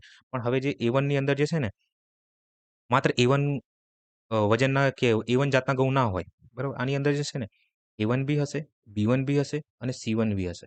સેમ B1 ની અંદર માત્ર B1 ના હોય. આની અંદર 3 જાતના ઘઉં હશે. A1, B1 અને C1. સેમ C1 માં માત્ર C1 ના હોય. A1, B1 અને C1 3 જાતના ઘઉં મિક્સ હશે. ઓકે. સેકન્ડ પોઈન્ટ એવું છે કે આ 154 કેજી છે. હવે 154 કેજીની અંદર ટોટલ સરવાળો એ, બી, સીનો છે. ઠીક છે? મિક્સ થઈ ગયું છે. હવે ખાલી હું એક જ વસ્તુ આમાંથી કાઢી શકું છું કે 28 કેજી જે છે ને, આ A1 મને મેન્શન કર્યું છે. તો 154માં 28 કેજી જે છે, એ માત્ર A1 જાતના ઘઉં છે. હવે આ જે રેશિયો જે છે, જે હું આને સાદા સ્વરૂપમાં લઈને આવીશ, બરાબર? આ 3 ઘઉંના બોક્સમાં એનું જે કેજી છે કે વજન હશે ને, એ સરખું હશે કે એમ પણ કહી શકો છો કે આ પ્રમાણમાં જ હશે. ઓકે? તો 28નો ભાગ કરું છું. 14થી ભાગ કરું ડાયરેક્ટ. તો 14 દુ અને અહીં 11 આવશે. તો 2/11 આ જે ઘઉં જે છે, આ 3 બોક્સમાં સમાન હશે. એટલે A1 ની અંદર 28 કેજી છે. હવે 28 કેજીમાં 3 એબીસી છે. હવે 28 કેજીની અંદર જે A1 નું પ્રમાણ હશે 2/11 હશે. સેમ B1 ની વાત કરીએ તો 42 કેજીની અંદર A1 નું જે પ્રમાણ હશે એ 2/11 હશે. C1 ની વાત કરું તો એ 84 કેજી છે. આ 84 કેજીની અંદર A1 નું જે પ્રમાણ હશે ને 2/11 હશે. ઠીક છે? પૂરું થઈ ગયું. તો મારાથી પૂછ્યું છે કે ત્રીજા બોક્સમાં A1 જાતના કેટલા કેજી ઘઉં હશે? તો ભાઈ 84 નો 2/11 તમે કાઢી લો. તો 84 ગુણ્યા 2 કરશો તો 168 થાય છે. 168 ગુણ્યા 11 કરો તો તમારો જવાબ લગભગ 15.2 સમથિંગ આન્સર આવશે. યસ. 15.27 કેજી છે એ તમારો જવાબ આવશે. ઓવરવ્યુ આપી દો. ક્વેશ્ચન એવું કીધું હતું કે 3 જાતના ઘઉં છે. 3 જાતના ઘઉંને મેં મિક્સ કર્યું. બરાબર? ટોટલ મિક્સચર જે છે એ આપણી જોડે 154 કેજી થઈ ગયું છે. ઓકે? હવે એ, બી, સી એકવાર મિક્સ થઈ ગયા ને, તમે અલગ ના કરી શકો એને. ઓકે? જે મિક્સ થઈ ગયા છે, મિક્સ થઈ ગયા છે. અને એવું કીધું છે મને કે હવે તમે જે છે ને, જે બોક્સમાં જેટલું કેજી આવતું હતું, બરાબર? જેટલા વજનનું જે બોક્સ હતું, એમાં ફરીથી એ નાખી દો. પણ હવે આ વખતે તમે નાખવા જશો ને, તો ખાલી A1 જાતના ઘઉં નહીં નાખો તમે. આની અંદર તમે A1, B1, C1 3 જાતના ઘઉં નાખશો. બરાબર? સેમ. તો મેં શું કર્યું કે એક વસ્તુ મને ખબર પડી ગઈ છે કે 154 કેજીની અંદર 28 કેજી જે ઘઉં મેં નાખ્યું હતું A1 જાતના, એ તો ફિક્સ જ રહેવાનું છે. એ ચેન્જ નહીં થાય. ઓકે? એ ચેન્જ નથી થવાનું. સેમ અહીં પણ 2/11 રહેવાનું છે, અહીં પણ 2/11 રહેવાનું છે અને 2/11. 2/11 ક્યાંથી લાવ્યું? મેં રેશિયો કાઢ્યો છે, ગુણોત્તર કાઢ્યું છે. એ આ ટોટલ મારી જોડે 154 કેજી હતું. એ 154 કેજીમાં માત્ર ને માત્ર 28 કેજી જે છે ને, મેં A1 નાખ્યું હતું. બરાબર? તો આ 2/11 જે છે, આ મારો જવાબ આવ્યો હતો. આ 2/11 3 સમાન રહેશે. ઓકે? તો આ 84 કેજીની અંદર એબીસી છે. હવે એબીસીની અંદર મારે 2/11 જે છે, એનું પ્રમાણ મારે શોધવાનું છે. કહેવાનું મિનિંગ એવું છે. બસ મેં ગુણાકાર કર્યો. મારો જવાબ મારી સામે છે. કોમ્પ્લેક્સ લાગી શકે છે. ખબર ના પડે તો વારંવાર જુઓ. ઠીક છે? નેક્સ્ટ જુઓ. જો એક્સના 65 કેજી એ વાયના 39% બરાબર છે, તો એક્સ અને વાયનું ગુણોત્તર કેટલું થાય છે? આસાન છે મિત્રો. એક્સ જે છે, યાદ રાખજો સમીકરણ તમારે બનાવીને સોલ્વ કરી દેવાનું હોય છે. આ એક્સ જે છે, એક્સ લખી દો. આ તો હું સ્મોલમાં લખું છું. આ સ્મોલ એક્સ જે છે, ના હોય તો એનું મિનિંગ ગુણાકાર કરવાનું હોય છે. ખબર છે ને? ઓફ થાય છે ગુણાકાર. આ 65% છે, તો ટકાને આપણે 65/100 લખી દઈએ. ના બી લખો તોય ચાલશે, કે છેલ્લે કપાઈ જવાનું છે. આ બરાબર છે વાયના 39% બરાબર. ઠીક છે? ચલો છેદમાં 100 લખી દઈએ, સમજાવવા માટે કહું છું. બાકી લખવાનું ના હોય. છેદમાં 100. હું શું કહું છું કે આ એક્સ જે છે ને, ત્યાં જ રહેવા દો. વાયને છે ને એક્સના છેદમાં લઈને આવો. ઠીક છે? પછી આ 39/100 છે ને, ત્યાં જ રહેવા દો. ઠીક છે? આ 65 જે છે ને, 65 ને 39ના છેદમાં લઈ આવો. 65/100 થઈ જશે. હવે તમને ખબર છે કે છેદનો છેદ અંશ થઈ જાય છે. ઠીક છે? તો ગુણ્યા 100 કરી દો. તો 100 થી 100 એમ થાય કપાઈ જવાનું છે. એટલે બધા ડાયરેક્ટ પહેલાથી જ કાપી દેશે. આ રીતે કાપી દેવાનું હોય છે. ઓકે? તો સમજાવું છું એટલે તો વાર લાગે છે. ચાલો. તો હવે જે મારો જવાબ આવ્યો છે અહીંયા 39/65 છે. સાદા સ્વરૂપમાં ફેરવી દો. 13 તરી 13 થી 5 વારમાં. તો એક્સ અને વાયનો જે ગુણોત્તર આવ્યું છે, એ 3/5 આવ્યું છે. ઠીક છે ને? ચાલો આગળ જુઓ. આ દાખલા વાંચો કે લોકેશની આવક અને ખર્ચનો સંબંધિત ગુણોત્તર 4:3 છે. તો તેની આવકમાં 75% વધારો કરવામાં આવે અને તેના ખર્ચમાં 75% ઘટાડો થાય છે. તો તેની આવક અને ખર્ચનો નવો સંબંધિત ગુણોત્તર શું હશે? ઓકે. મિત્રો આ ઇન્કમ એક્સપેન્ડિચર આધારિત પ્રશ્ન છે.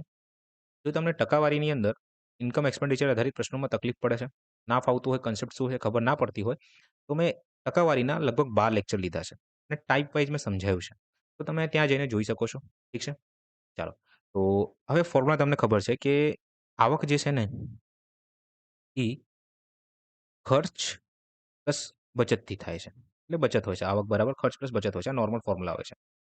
હવે અહીં જે તમારી આવક જે છે એ 4 અને 3 છે. ફોર ઈઝી કેલ્ક્યુલેશન હું એક કામ કરું છું. ગુણોત્તર છે ને, તમે ગમે તે સંખ્યા વડે ગુણાકાર કરી શકો છો. હું આ સંખ્યાને 100 વડે ગુણાકાર કરી દઉં છું. તો આવક જે છે મારી હવે 400 થઈ જાય છે અને 300 થઈ જાય છે. આ ગુણોત્તરની ખાસિયત છે. તમે ગુણાકાર કરી શકો છો. ફોર ઈઝી કેલ્ક્યુલેશન હું અહીં 400 લઉં છું અને જે ખર્ચ જે છે એ 300 લઉં છું.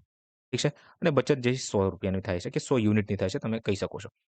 હવે આ આવકમાં જે છે ને 75% નો વધારો થાય છે. હવે 75% ની વેલ્યુ તમને ખબર છે કે શું થાય છે? 3/4 થાય છે. ઓકે? 3/4 થાય છે.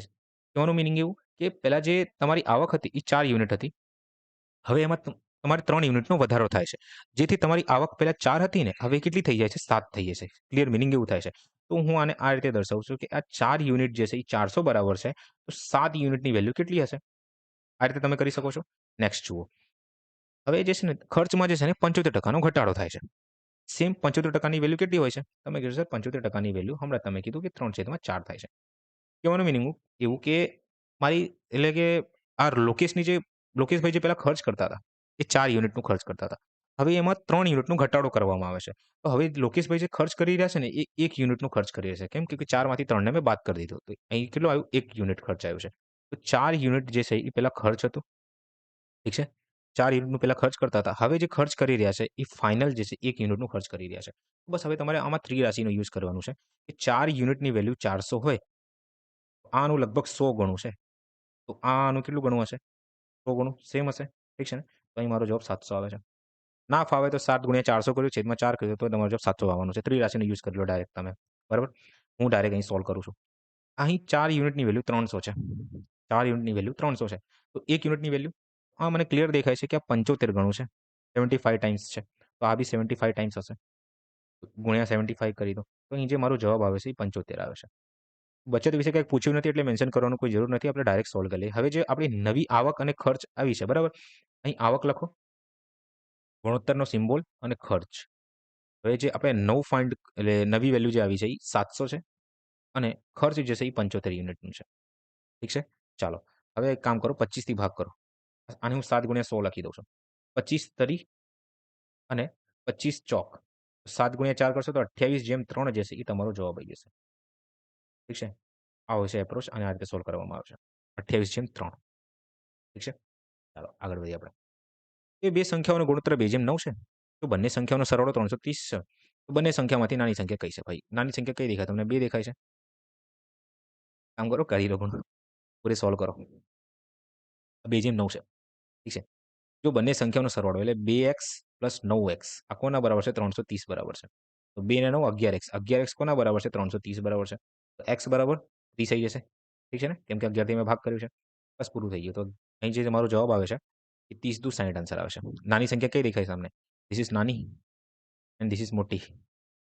ઠીક છે? તો નાની આપણી 2 છે તો 2 ગુણ્યા આ x છે 2x છે. 2x વડે ગુણાકાર દેશો તો તમારો જવાબ 60 આવી જશે.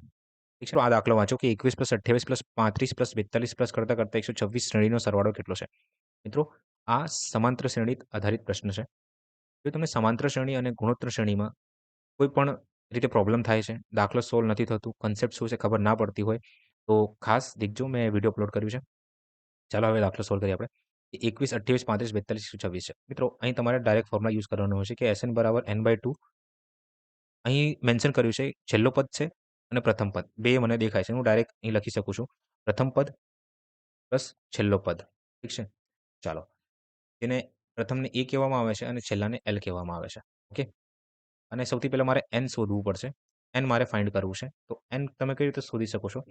કે સૌથી પહેલા L માઇનસ A, છેલ્લો પદ માઇનસ પ્રથમ પદ, છેદમાં D પ્લસ 1. આ ફોર્મ્યુલાનો યુઝ કરીને તમે ડાયરેક્ટ n શોધી શકો છો કે ટોટલ સંખ્યા કેટલી છે તમારી જોડે. બરાબર? તો અહીં મને દેખાય છે કે છેલ્લો પદ જે છે ને 125 છે. પ્રથમ પદ જે છે ને 21 છે. તફાવત ક્લિયર દેખાય છે મને 7 નો છે. તો 7 નો તફાવત છે. તો 125 માંથી 100 અહીં 125 છે. 21 ને બાદ કરીશ તો મારો જવાબ 104 આવે છે. હે ને? 5 માંથી 1 હા 104 આવે છે. તો 104 છેદમાં 125 નથી 26 છે. Okay, okay. હમ, ઠીક છે. તો 6 માંથી 1 5 0 105 આવે છે. 105 છેદમાં 7 હશે. તો 5 છેદમાં 7 છે. ભાગ કરી દો. 7 થી ભાગ કરો, નહીં દેખાય ને? હા, આ 7 થી ભાગ કરી દો. તો 7 થી ભાગ કરશો તો તમારો જવાબ અહીં 15 આવે છે. 15 પ્લસ 1 કરી દો. 15 પ્લસ 1. તો ટોટલ જે જવાબ આવે છે એ 16 થઈ જાય છે. 16 ઇઝ માય આન્સર. તો બસ n ની જગ્યાએ 16 એટલે 16 લખો. છેદમાં 2. પ્રથમ પદ જે છે એ 21 છે. છેલ્લું પદ જે છે ને 126 છે. ટોટલ સરવાળો 7 અને 12 માં 2 4 147 થાય છે ગુણ્યા 8 કરી દો. ઠીક છે ને? 147 ગુણ્યા 8 કરશો તો છેલ્લા એ જુઓ તો આપણે વધારે માથાકૂટી કરવાની કોઈ જરૂર નથી. ખાલી એકમ સ્થાન જોઈને તમે આન્સર લઈ આવી શકો છો. 7 થી 8 વડે ગુણાકાર કરો. 8 સિત્તા 56 તો એકમ સ્થાને 6 આવવું જોઈએ. તો જુઓ તો ઓપ્શનમાં ક્યાંક 6 દેખાય છે? યસ. એક જ જગ્યાએ દેખાય છે. મારો જવાબ. બાકી તમે ડાયરેક્ટ પૂરેપૂરું કરવું હોય તો કરી શકો છો. 147 ગુણ્યા 8 કરી દો. ઠીક છે? 800, 320 ઠીક છે? રીતે. 8 એકા 8, 00, 8 એટલે 320 અહીં અને 8 સિત્તા 56. 6, 7, 11. 11 76 તમારો જવાબ આવે છે. ઠીક છે? ચાલો આગળ વધીએ. મિત્રો આ દાખલા વાંચો કે એક બોટલ પર કમાયેલો નફો પડતર કિંમતના 150% છે. જો પડતર કિંમત 60% જેટલી વધે છે, પરંતુ વેચાણ કિંમત સમાન રહે છે, તો નવા નફાની ટકાવારી શું છે? ઓકે. સૌથી પહેલા અહીંથી લઈને અહીં સુધીનું જે સેન્ટેન્સ લખ્યું છે એને હું સમીકરણમાં કન્વર્ટ કરું છું. બરાબર? દેખજો. એક બોટલ પર કમાયેલો નફો. આ જે નફો છે, પ્રોફિટ જે છે, એ બરાબર છે પડતર કિંમતના 150% જેટલું. 150%. 150%ને 150 છેદમાં 100 લખાય છે. 150 છેદમાં 100 લખી દો. ઠીક છે? ચાલો. તો હવે હું શું કરીશ કે આ નફો જે છે ને ત્યાં જ રહેવા દઉં છું નફોને. પડતર કિંમતને છેદમાં લેતો આવું છું. તો હવે જે વેલ્યુ તમને મળી છે ને 150/100 એક આ રીતની છે અને તમે આને આ રીતે વાંચી શકો છો કે જો મારી પડતર કિંમત 100 રૂપિયા છે કે 100 યુનિટ છે તો મારો જે નફો છે ને એ 150નું થાય છે. હવે તમને ખબર છે કે પડતર કિંમત પ્લસ નફો કાં તો અહીંયા નફો લખીએ આપણે નફો આમ કરવાથી મને છે ને વેચાણ મળે છે એટલે સરવાળો કરવાથી પડતર કિંમત પ્લસ નફો બરાબર વેચાણ કિંમત. All done. તો અહીં જે છે મારે પડતર કિંમત જે છે ને એ 100 છે અને નફો જે છે એ 150 યુનિટનું છે. 100, 150 તો વેચાણ કિંમત 250. ઠીક છે ને? ચાલો 100 પ્લસ 150 એટલે 250 કર્યું છે મેં. હવે એવું કીધું છે કે પડતર કિંમતમાં 60%નો વધારો થાય છે. હવે 100 ઉપર 60%નો વધારો એટલે શું? 160. 160 જ થાય છે ને? યસ. અહીં 160 લખી દો. ઠીક છે? સેમ. હવે એવું કીધું છે કે જે વેચાણ કિંમત છે ને એ સરખી રહેશે, સમાન રહેશે. તો અહીં પણ તમારી જે વેચાણ કિંમત છે 250 રહેશે. તો તમારે નફો કેટલાનું થયું છે? તમે કહેશો સર 160ની વસ્તુને હું 250માં વેચું છું. તો જે મારો નફો જે છે એ 90 રૂપિયા કે 90 યુનિટનું થયું છે. કેટલાનું? 90 યુનિટનું થયું છે. મારે નફાની ટકાવારી શોધવાની છે. તો અહીં નફાની ટકાવારી માટે ફોર્મ્યુલા તમને ખબર છે કે નફો છેદમાં પડતર કિંમત ગુણાકાર 100 હોય છે. અહીં જે મારો નફો જે છે એ 90 યુનિટનું છે. બરાબર? અને અહીં મારી પડતર કિંમત 160 છે. ગુણ્યામાં 100 કરી દો. તો 900 ગુણ્યા 160 એક કામ કરો, ભાગ કરી દો આ રીતે. તો હવે શું કરશો તમે? 900 ભાગ્યા 16 કરો. ઠીક છે? તો 900 ભાગ્યા 16 કરશો ને તો તમારો જે જવાબ આવશે 16 પંચા 80. ઠીક છે? 10 વધ્યું 100, 16 96 56.25 જે છે તમારો જવાબ આવશે. 56.25%. ઠીક છે? 56.25% જે છે એ તમારો જવાબ આવશે. આગળ વધીએ આપણે. આમાં ડાયરેક્ટ વેલ્યુ તમે મૂકી શકો છો. ક્યારે નહીં મૂકી શકો? જ્યારે અહીંયા ઘાત સરખી ના હોય. મેં શીખવાડ્યું છે તમને. ઠીક છે ને? તો બસ જીની જગ્યાએ 7 લખો. 7 ગુણ્યા 7 પ્લસ 2 ગુણ્યા 2. 7 ગુણ્યા 7 માઇનસ 2 ગુણ્યા 2. તો 49 પ્લસ 4 આ એક્સ છે. આ બી એક્સમાં છે, આ એક્સમાં છે. પણ આપણે ડાયરેક્ટ એડ કરી દઈએ. એક્સનો કોઈ મિનિંગ રહેતો નથી કેમ કે છેલ્લે કપાઈ જાય છે. 49 માઇનસ 4. અહીં 45 આવે છે અને અહીં 9 4 53 આવે છે. 53 45 જે છે એ આપણો જવાબ છે. All done. આગળ જુઓ. સેમ ક્વેશ્ચન, કોઈ ચેન્જીસ નથી. ડાયરેક્ટ ફોર્મ્યુલા યુઝ કરવાનું છે કે જ્યારે આ એકીનો છે. 1 2 3 ના પ્રથમ લખ્યું છે. પ્રથમ n પ્રાકૃતિક સંખ્યાઓનો વર્ગ. તો ડાયરેક્ટ ફોર્મ્યુલા તમારે યાદ રાખવાનું છે. n પ્લસ 1 2n પ્લસ 1 છેદમાં 6. ઠીક છે ને? ચાલો. તો n ટોટલ 1 થી લઈને 10 સુધી 10 છે. ઠીક છે? 10 10માં 1 11 10 ગુણ્યા 20 પ્લસ 1 21 એટલે 10 ગુણ્યા 2 એટલે 20 પ્લસ 1 21 છેદમાં 6. હવે 6 ની જગ્યાએ હું 3 છેદમાં 2 લખું છું. એટલે 3 ગુણ્યા 2 લખું છું. ઠીક છે ને? હવે ભાગાકાર કરીએ આપણે. 2 થી 5 વારમાં, 3 થી 7 વારમાં. 7 પંચા 35 ગુણ્યા 11. હવે 11 વડે કોઈ પણ સંખ્યાને તમારે ગુણાકાર કરવો હોય તો અહીંયા 3 લખી દેવાનું, અહીં 5 લખી દેવાનું, અહીં 8 લખી દેવાનું. ખબર છે ને શું કર્યું છે? અહીં 3 લખ્યું, 5 લખ્યું. 5 ને 3 8. આ 2 નો સરવાળો કરી દીધો છે. 385 જે છે ઈ આપણો જવાબ છે. ઠીક છે?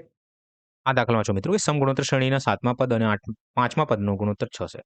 જો શ્રેણીનું પ્રથમ પદ 8 છે, તો શ્રેણીનું ત્રીજું પદ શું હશે? ઓકે. મિત્રો સમગુણોત્તર શ્રેણીમાં તમારે પદ શોધવું હોય, બરાબર? તેનો ફોર્મ્યુલા કંઈક En બરાબર ARn-1 હોય છે. ઠીક છે? એ જે છે એ તમારું પ્રથમ પદ હોય છે. પ્રથમ પદ. આર જે છે એ શું હોય છે? ગુણોત્તર હોય છે.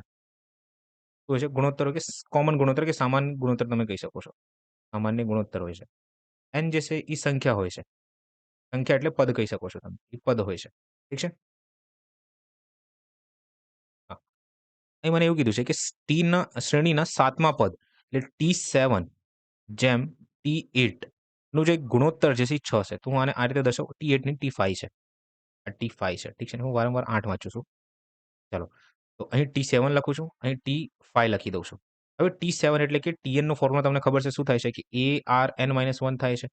સેમ ARn-1 ઠીક છે ને 2 જગ્યા. હવે n ની જગ્યાએ અહીં હું 5 લખું છું. એટલે 7 લખું છું અને અહીં જે છે હું 5 લખું છું. ઠીક છે. તમને ખબર છે 7 - 1 6 અહીંયા 6 લખી દઉં છું. 5 - 1 4 અહીંયા 4 લખી દઉં છું. હવે સેમ વસ્તુ કપાઈ જશે. ઓકે. આ એક બની ગયું. હવે તમને ખબર છે કે ક્યારે પણ તમને a ની ઘાત m હોય અને a ની ઘાત n હોય તો આપણે શું કરીએ છીએ? ઘાત અને ઘાત એટલે જે નિયમો છે ઘાત અને કરણીનું a ની ઘાત m - n કરીએ છીએ આપણે. તો અહીં r છે, અહીં બી r છે. તો હું આને આ રીતે લખી શકું છું ને કે r6 - 4 છે કે નહીં? r6 - 4 તો જે મારો જવાબ આવે છે r બરાબર 2 r બરાબર 2 આવે છે. ઠીક છે? તો આની જે કિંમત જે છે વેલ્યુ જે આપી છે મને એ 6 આપી છે. ઓકે? r સ્ક્વેરની વેલ્યુ 6 આવી ગઈ. હવે મને એવું કીધું છે કે શ્રેણીનું પ્રથમ પદ 8 છે. તો શ્રેણીનું ત્રીજું પદ શું હશે? તો Tn બરાબર ARn-1 હોય છે. ઓકે? તો T3 મારે શોધવાનું છે. ઠીક છે? એ જે છે 8 છે. n ની જગ્યાએ મારે r ની ઘાત 2 લખવાનું હશે. કેમ? કેમ કે અહીંયા 3 - 1 લખીશ તો મારો જવાબ 2 આવે છે. અહીંયા 2 લખી દો. હવે તમને ખબર છે કે r સ્ક્વેરની વેલ્યુ શું છે? તો 8 ગુણ્યા 6 કરી દો. તમારો જવાબ 48 થઈ જશે. આસાન હે. ઠીક છે? ચાલો આગળ જુઓ. આ દાખલો વાંચો. નીચેનામાંથી કઈ સંખ્યા 12 વડે વિભાજ્ય નથી? મિત્રો આના માટે તમારે જે છે ને આ આન્સર લાવવા માટે 2 કન્સેપ્ટ ખબર હોવા જોઈએ. એટલે કે વિભાજ્યતાની ચાવીમાં 2 કન્સેપ્ટ ખબર હોવું જોઈએ. એક 3 ની ચાવી અને એક 4 ની ચાવી. 3 ની ચાવી શું કહે છે મને? કે જેવી સંખ્યા તમારે ચેક કરવું છે કે 3 થી ભાગ થાય છે કે નહીં. એના માટે તમારે જે છે ને સંખ્યાનો સરવાળો કરવો પડશે. સંખ્યાનો સરવાળો કરો. જો સંખ્યાનો સરવાળો 3 ના ઘડિયામાં આવે છે તો એ સંખ્યા 3 થી ભાગ થઈ જશે. જો 3 ના ઘડિયામાં નહીં આવે, ભાગ નહીં થાય. પૂર્ણ થઈ ગયું. 4 માટે જે છે ને આપણે છેલ્લા 2 અંક જોવાના. છેલ્લા 2 અંક કે છેલ્લા 2 સ્થાન જોવાના હોય છે આપણે. તો છેલ્લા 2 અંક 4 ના ઘડિયામાં આવે છે, વેલ એન્ડ ગુડ. એ સંખ્યા 4 વડે ભાગ થશે. જો સંખ્યા 4 ના ઘડિયામાં નહીં આવે, તો નહીં થાય ભાગ. પૂરું થઈ ગયું. તો અહીં 12 લખ્યું છે. 12 એટલે 3 ગુણ્યા 4. તો સૌથી પહેલા જે છે ને આપણે 4 ને ચેક કરી લઈએ, પછી 3 વડે ચેક કરીએ. બરાબર? તો જુઓ તો 4 માટે આપણે છેલ્લા 2 સ્થાન જોવાનું. તો શું આ 4 થી ભાગ થાય છે? તો 4 દુ 8. યસ 4 તરી 12. આ ભાગ થાય છે. બરાબર? 23 વારમાં. આ ભાગ થાય છે 4 વારમાં. આ ભાગ થાય છે, આ બી ભાગ થાય છે. 13 ચોક 52 અને 24 ચોક 96 થાય છે. યસ. ભાઈ 4 ની ભાઈ આમાં તો આપણે જરૂર નહીં પડે. ઠીક છે? બધી સંખ્યા છે 4 થી ભાગ થાય છે. ઠીક છે? તો હવે 3 જ ભાઈ આપણો ઈલાજ કરશે. જવાબ લાવશે. તો 21 અને 96 છે. જુઓ તો 9 6 15, 15 ને 1 16, 16 ના 2 18. તો જે સરવાળો છે એ 3 વડે ભાગ થાય છે. એબ્સોલ્યુટલી. તો ધીસ ઇઝ આન્સર હોઈ શકે છે, પણ આમાં મારાથી પૂછ્યું છે વિભાજ્ય નથી. તો આ નથી આપણો જવાબ. ઠીક છે? 5 ને 2 7, 7 ને 6 13, 13 માં 9, 13 માં 9 22 થાય છે. યસ. આ ભાગ થતું નથી. તો આ મારો જવાબ હોઈ શકે છે. આગળ ચેક કરી લઈએ આપણે. 5 4 9 ને 1 10 ને 2 12. યસ. આ ભાગ થતું નથી. એટલે ભાગ થાય છે એટલે આ જવાબ નથી. ઠીક છે? 6 7 13 9 22, 22 માં 2 24. આ ભાગ થાય છે. તો આ બી આપણો જવાબ નથી. માત્ર ને માત્ર આ જ આપણો જવાબ હશે. 96 52. ખબર પડી? ઓકે. નેક્સ્ટ જુઓ. એક વેપારીને 600 માં એક બેટ વેચવાથી 25% જેટલું નુકસાન થાય છે. 40% નફા મેળવવા માટે તેણે તે બેટને કઈ કિંમતે વેચવું જોઈએ? ઠીક છે. ચાલો સૌથી પહેલા અહીંયા લખ્યું છે 600 માં એક બેટને વેચે છે અને વેચવાથી 25% જેટલું નુકસાન થાય છે. તો 25% જે લખ્યું છે ને, આ 25% ની વેલ્યુ શું હોય છે? તમે કીધું સર 1/4 હોય છે. 1/4 હોય છે. કહેવાનું મીનિંગ એવું છે કે આ જે છે મારી પડતર કિંમત છે. આ મારી પડતર કિંમત છે. આ જે છે ને ₹1 નો લખ્યું છે નુકસાન થાય છે. તો આ ખોટ થાય છે. તો પડતર કિંમત પર ₹1 નો ખોટ થાય તો મેં કેટલામાં એ વસ્તુ વેચી હશે? તમે કીધું સર 3 યુનિટમાં વેચી હશે. તો અહીં પડતર કિંમત, ઠીક છે? અહીં ખોટ અને અહીં લખું છું વેચાણ કિંમત. ઠીક છે? વિકી. પડતર કિંમત જે છે એ 4 યુનિટની છે. ખોટ મારે 1 યુનિટનું થાય છે અને વેચું છું હું 3 યુનિટમાં. કહેવાનું મીનિંગ એવું જ થાય છે ને? યસ. તો ક્યાં કરે? ભાઈ આ 3 યુનિટમાં તમે વેચો છો ને તો આ 3 યુનિટની વેલ્યુ જે છે એ 600 છે. 3 યુનિટની વેલ્યુ કેટલી છે? 600 આપી છે. તો હું આરામથી આ 4 યુનિટ ના શોધી શકું? યસ. ત્રિરાશિ યુઝ કરું કે 3 યુનિટની વેલ્યુ 600 હોય તો આ લગભગ આનું 20 ગણું દેખાય છે મને. એટલે 200 ગણું દેખાય છે. તો સેમ આનું પણ મારે 200 ગણું જશે આ. ઠીક છે? 4 દુ 800 હશે. ઠીક છે? તો ₹800 ની વસ્તુ તમે 600 માં વેચો છો તો ક્લિયરલી તમને દેખાય છે નુકસાન. યસ. મારું ખોટ થાય છે. હવે મને એવું કીધું છે કે 40% નફો મેળવવા માટે તેણે તે બેટને કઈ કિંમતે વેચવું જોઈએ? હવે ₹800 તો મને ખબર પડી ગઈ કે આ મારી પડતર કિંમત છે. હવે ₹800 ઉપર મારે જે છે 40% નફો જોઈએ. 40%ની વેલ્યુ શું થાય છે? તમે કીધું સર 2/5 થાય છે. ના ફાવે ને તો 40/100 લખી દેવાનું હોય છે. ઠીક છે? 20 થી 20 નો ઘડીઓ વાંચો. 20 દુ 20 પંચા એટલે 2/5 લખવાનું છે ડાયરેક્ટ. ઠીક છે? તો અહીંથી મને ખબર પડે છે કે 5 મારી પડતર કિંમત છે. ₹2 નો મારે નફો જોઈએ તો એટલે મારે ₹7 માં વેચવું પડશે. ઠીક છે? તો અહીં 5 થી 7 લખી દો. 5 થી 7. ઓકે. બસ હવે ભાગાકાર કરો. ભાગાકાર કરીએ ચાલો. 5 થી કાપશો તો અહીં તમારો જવાબ 16 આવશે. ઠીક છે? 160 આવશે. 160 ગુણ્યા 7 કરશો ને, ઠીક છે? તો 16 સિત્તા 112 થાય છે. 11-20 જે છે એ તમારો જવાબ હશે. તો તમારે એ બેટને ₹1120 માં વેચવું પડશે. ઓકે? ચાલો આગળ વધીએ આપણે. આર અને એસને સાથે મળીને 500 પાના ધરાવતું એક પુસ્તક ટાઈપ કરવાનું છે. ઓકે ભાઈ. 500 પુસ્તક છે. ઠીક છે? એકલો આર એકલા આરને 160 પેજ ટાઈપ કરવામાં 20 કલાક લાગે છે. તો ભાઈ આ તો આનાથી હું ડાયરેક્ટ એફિશિયન્સી શોધી શકું છું. યસ. આર જે છે, ઠીક છે? મને એમ કહો કે કાર્યક્ષમતા બરાબર કાર્યછેદમાં કાર્યછેદમાં સમય થાય છે. છે કે નહીં? યસ. તો અહીં હું આરની કાર્યક્ષમતા શોધું છું કે આર જે છે ને 160 પેજ કાર્ય કરે છે. આટલું કરવાનું છે. ટાઈપ કરવાનું છે 160 પેજ. કેટલા સમયમાં કરે છે? 20 કલાકમાં કરે છે. તો અહીં કાર્યક્ષમતા શોધી લઉં છું આરની. 160/20 કરી દો. તો 20 એકા 20, 20 થી 8 વારમાં. તો આરની જે કાર્યક્ષમતા જે છે એ 8 છે. ઠીક છે? પૂરું થઈ ગયું. હવે નેક્સ્ટ જુઓ. અને એકલા એસને 100 પેજ ટાઈપ કરવામાં 25 કલાક લાગે છે. ભાઈ કેટલા પેજ ટાઈપ કરવાના છે એસને? 100 પેજ. તો અહીંયા 100 લખો. ઠીક છે? અને સમય કેટલું લેશે ભાઈ? સમય ભાઈ 25 લેશે. 25 એકા 25, 25 થી 4 વારમાં. તો એસ જે ટાઈમ લેશે કે એસની જે કાર્યક્ષમતા આવે છે એ 4 આવે છે. એસની કાર્યક્ષમતા 4 આવી ગઈ. ઠીક છે ને? ચાલો પૂરું થઈ ગયું. મિત્રો કહેવાનું મીનિંગ એવું થાય છે કે કાર્યક્ષમતાનું મીનિંગ એવું છે કે આર જે છે ને 1 કલાકની અંદર આર જે છે 1 કલાકની અંદર 8 પેજ ટાઈપ કરે છે. ઠીક છે? આજે મેં ફાઇન્ડ કર્યું છે ને પ્રતિ કલાકમાં ફાઇન્ડ કર્યું છે. કે 1 કલાકમાં આર જે છે એ 8 પેજ ટાઈપ કરે છે. સેમ એસ જે છે એ 1 કલાકમાં 4 પેજ ટાઈપ કરે છે. કહેવાનું મીનિંગ એવું થાય છે. ઠીક છે? ચાલો આગળ જુઓ. Concept clear? હવે નેક્સ્ટ જુઓ. એકલા આરે પ્રથમ 200 પેજ ટાઈપ કર્યા અને છેલ્લા 300 પેજ આર અને એસ જોડે મળીને ટાઈપ કર્યા છે. આર અને આર પ્લસ એસ. આર જે છે ને અહીં 300 પેજ ટાઈપ નહીં 200 પેજ ટાઈપ કર્યું છે અને આર પ્લસ એસ જોડે મળીને 300 પેજ ટાઈપ કર્યું છે. ચાલો તો ભાઈ એફિશિયન્સી તો આપણને ખબર છે કે ભાઈ આરને કાર્ય આપ્યું છે હવે 200 પેજનું. હવે આર જે છે ને 8ની કાર્યક્ષમતાથી કાર્ય કરશે. એ 1 કલાકમાં 8 કરશે તો 200 કેટલા કલાકમાં કરશે? તો ભાગ કરી દો 8થી. 8થી ભાગ કરી દો તમને શું મળશે? સમય મળશે. શું મળશે? સમય મળશે હવે. બરાબર? તો 8થી ભાગ કરો તો તમારો જવાબ અહીં 25 આવે છે. તો આર જે છે સમય લેશે 25 કલાક લેશે. ઠીક છે? હવે આગળ જુઓ. આર અને એસ દ્વારા સાથે મળીને ટાઈપ કરવામાં આવ્યો. કેટલા? 300 પેજીસ.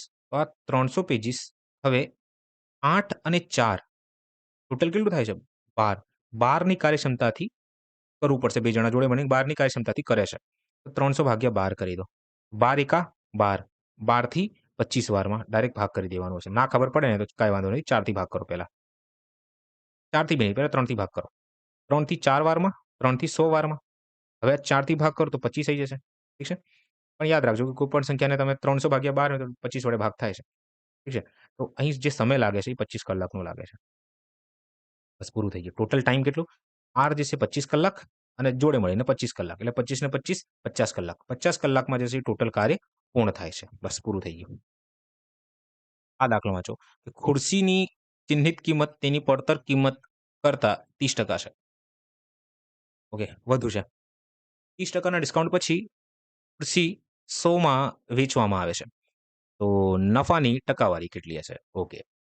મિત્રો, તમને ખબર છે ને કે છાપેલ કિંમત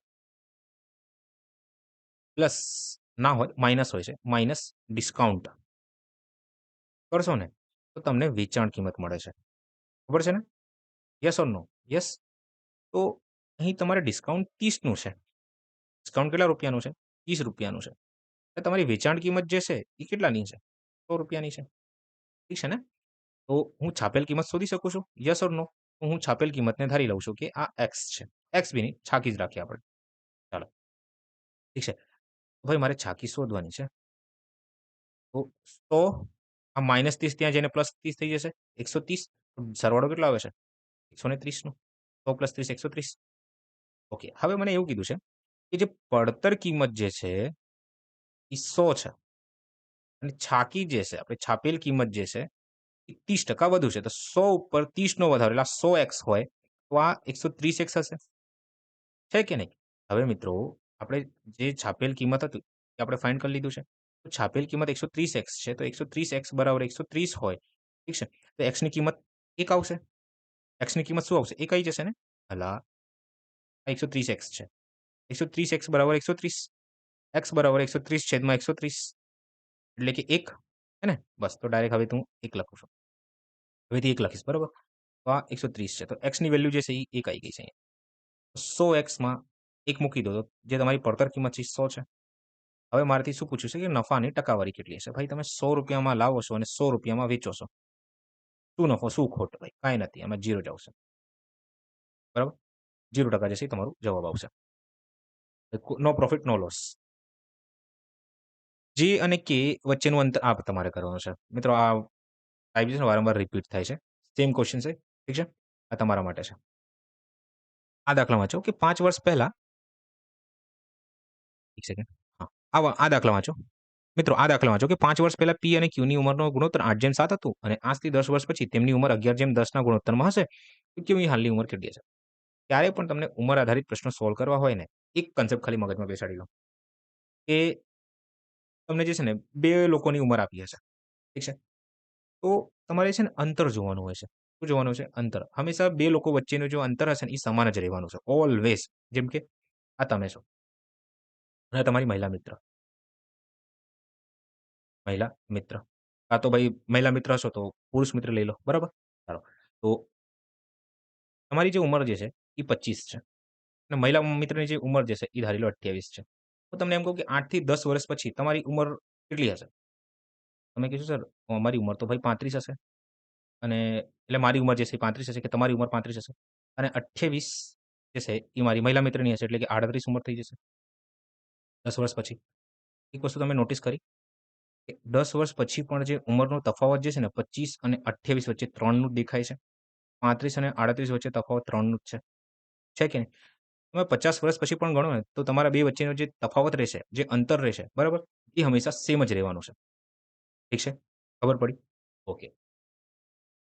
તો આ જ કન્સેપ્ટ આપણે અહીંયા યુઝ કરવાના છીએ. આ ધારેલો વર્તમાન છે. વર્તમાન આંખો કા ધોખા. આ વર્તમાન છે. આ પી છે અને આ ક્યુ છે. ઠીક છે? આજથી 5 વર્ષ પહેલા, 5 વર્ષ પહેલા, ઠીક છે? અને આજથી 10 વર્ષ પછી, 10 વર્ષ પછી, ઠીક છે? જે ગુણોત્તર છે એ 11:10 અને 8:7 થાય છે. ઓકે. અહીં 8:7 છે અને અહીં 11:10 છે. ઠીક છે?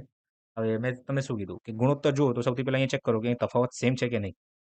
11 અને 10 વચ્ચે. કેમ કે 2 વ્યક્તિઓનો તફાવત હંમેશા સેમ જ હોવું જોઈએ. અહીં 1 દેખાય છે, અહીં 1 દેખાય છે. નાઉ આઈ એમ અશ્યોર કે આ બરાબર છે, કોઈ ઇશ્યુ નથી. જો ના હોય તો આપણે સરખું કરવાનું હોય આને. બરાબર? ચાલો. હવે એટલે પાસ્ટથી ભૂતકાળથી હું કાઉન્ટ કરું છું અહીં સુધી 10 વર્ષ સુધી. એટલે ડાયરેક્ટ ભવિષ્યમાં જઉં છું. ભૂતકાળથી ભવિષ્યમાં જઉં છું. તો 5 અહીં, 5 વર્ષ આગળ આવ્યો અહીં. તો ટોટલ સરવાળો 5 થઈ ગયું. હવે 5 માં હજી મારે 10 વર્ષ આગળ જવું છે તો એટલે ભવિષ્યકાળમાં પહોંચીશ. એટલે 5 + 10 સરવાળો કેટલો થાય છે ટોટલ? 10 વર્ષ. 10 એટલે 15 વર્ષ. ટોટલ સરવાળો કેટલો થાય છે? 15 વર્ષનો. ઓકે. 15 વર્ષ પછી 15 વર્ષ પછી આ 15 વર્ષ જે છે. ઓકે.